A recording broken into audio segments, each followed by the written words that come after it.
Just get them to drop the Get them the to drop babies. it. Quick party. The C-Rock, yeah. Quick party. In the there. Uber.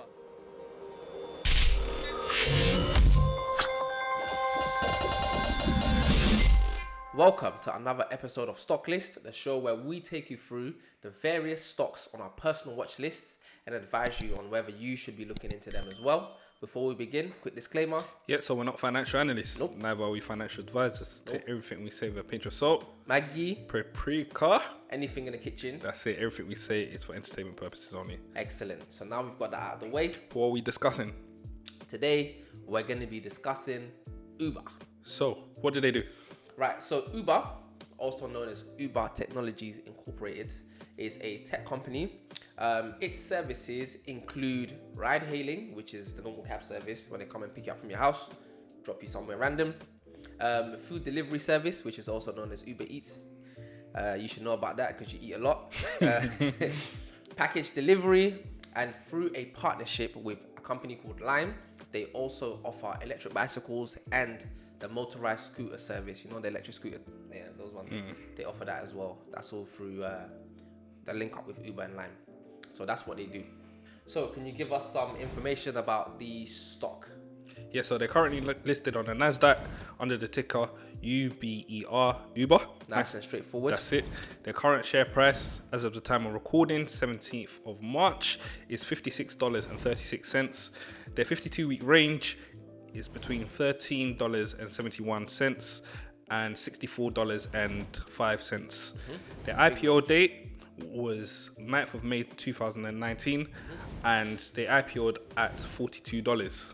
So currently their share price is not far off their IPO price. Yeah, actually, that's not a big jump. It's not a big jump, but we'll get into that later. Yeah. And it's the price itself is very close to the 52-week range high. That's true. Yeah, That's so also true. That's something to keep an eye on.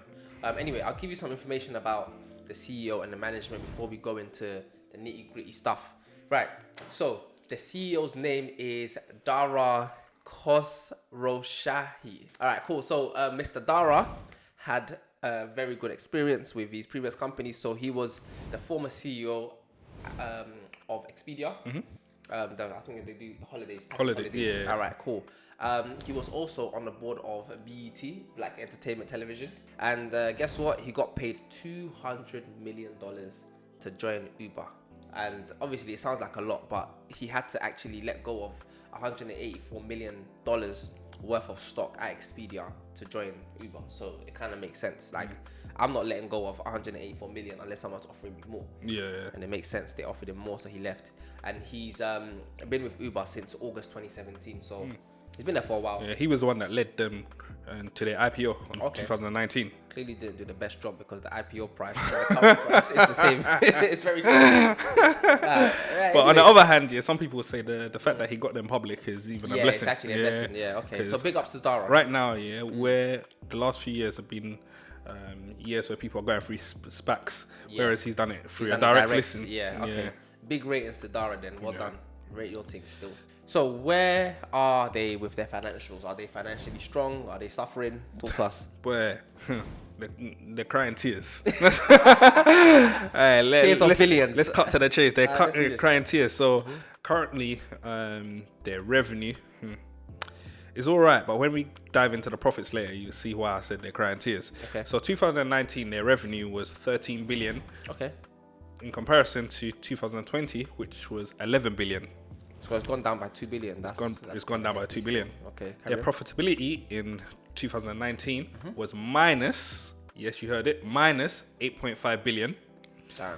Hefty. And in 2020, it was minus 6.76 billion. So it's gone down. Yeah, but still, the loss has gone down. The loss has gone down, but still, it's peaking. Okay, so they're probably dealing with They could justify it by saying, we're going through a pandemic. We lost the side of a business that we thought would generate us a lot more revenue. But they weren't going the pandemic in 2019. That's not an excuse. That's not an excuse. It's true. It's a poor excuse. Yeah, it's a poor excuse. It's a poor excuse. Yeah.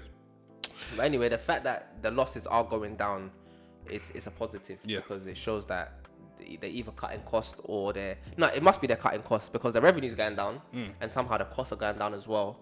which is reducing their loss. Yeah. So they're doing something right, Yeah. basically. All right, cool. So talk to us about their research and development costs. Yeah, so they spent 4.83 billion in 2019, and in 2020 they reduced that to 1.5 billion. So that's where they've cut costs. Okay, that makes sense. The reason why they spent so heavily on R&D is because they've got another side of their business, which is the autonomous driving, self-driving, which they're trying to compete with the likes of Tesla, Waymo, and all these other companies to be the first to bring out a vehicle which self-drives. Yeah, I guess if they're able to deliver the whole self-driving thing is massive. So what are the pros and cons to buying this stock? Why would you buy it? So for me personally, there are a couple of reasons why I'll buy the stock, and the first one is the fact that they've developed such a strong brand when it comes to the food delivery service. What do you mean by that? Uber Eats. So throughout the pandemic, they still were able to make a lot of money using the Uber Eats branch of the business. You know what I'm saying? Like I bang Uber Eats. Like, I'll show you right now. Like I've got the app on my phone, and so through the pandemic, they were able to stay afloat because of Uber Eats. And now that we're coming out of the pandemic, it's only going to get better for them because the ride-hailing service is now going to add to the Uber Eats. Do you know what I'm saying? So On top of that as well, the pandemic has benefited them as a lot more restaurants have partnered with Uber Eats. Yeah, Simply yeah. because they can't get their food out to people, customers without a delivery service, That's a and big they one. know Uber is reliable. Uber, yeah, and Deliveroo, but also Yeah. Uber is very, very strong. That's how a lot of people are finding out about Uber.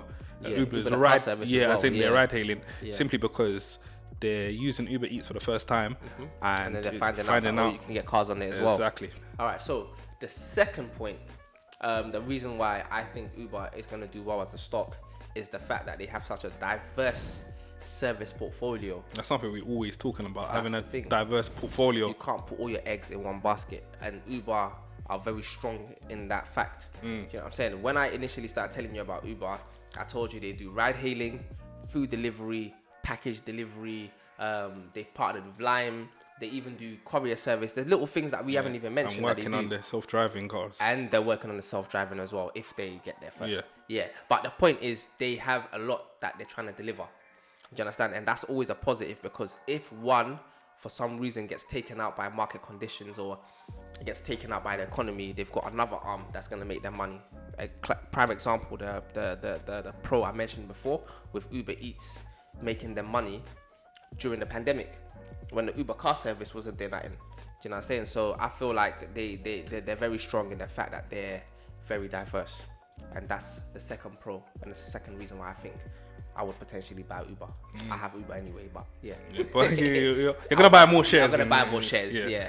So what about you? Why would you buy the stock? Yeah, so Uber have a very diverse and experienced board of directors. They have the likes of John Thane, who was the former CEO of the New York Stock Exchange, and he joined Uber in 2017 and helped them go public in 2019. Okay. That's the first person I'm going to mention. The second person is Ursula Burns, who worked under Obama in the President's Export Council, and she was also a non-exec director of Diageo, a brand that we've previously spoken about. Yeah. They own the likes of Ciroc, Bailey's, etc. And the third person I'm going to mention is Amanda Ginsberg. She was a former CEO of Match Group, another brand we've mentioned previously. Yeah, the dating app. They own the likes of Hinge, Tinder, everything that you can think of that you need to swipe with your thumbs. Swipeable. Yeah, she was there when they were acquiring all of these firms or even forming these companies. So she's another strong leader who's part of the exec board. So we've just spoken about 3 reasons why you should buy the stock. We need 3 reasons why we shouldn't buy the stock, or the stock might be a risk. But let me keep it real. They haven't been profitable since 2018, mate. Can you imagine going to work here every day and you're making sales, but your costs are too high? You're in the red. You're 24/7. in the red That's 24/7, and that's because their portfolio is too big. Big in the sense that they're focusing in so many places that they have to do research and development for each part of the business. And they're competing with so many big brands everywhere as well. Exactly. So when it comes to your cab services, you're competing with public transport as well as these private cab firms. When it comes to your food delivery, you're competing with the likes of Deliveroo, Just Eat, who have now got a partnership with Snoop Dogg, who's helped Just Eat drive their growth as well. Exactly. Then you've got you've got your packages. You're competing with Amazon. Then you got your self-driving. You're competing with Tesla. Damn. Like you got too many big names that you're competing with, so you constantly have to Being bombarded, and you have to spend a lot to stay ahead. Exactly. That's the key, staying ahead. Another reason why they haven't been profitable here is because they've been hit right, left, and center with lawsuits. It was announced yesterday that they have to now accept the fact that their employees are members of staff and not just contractors.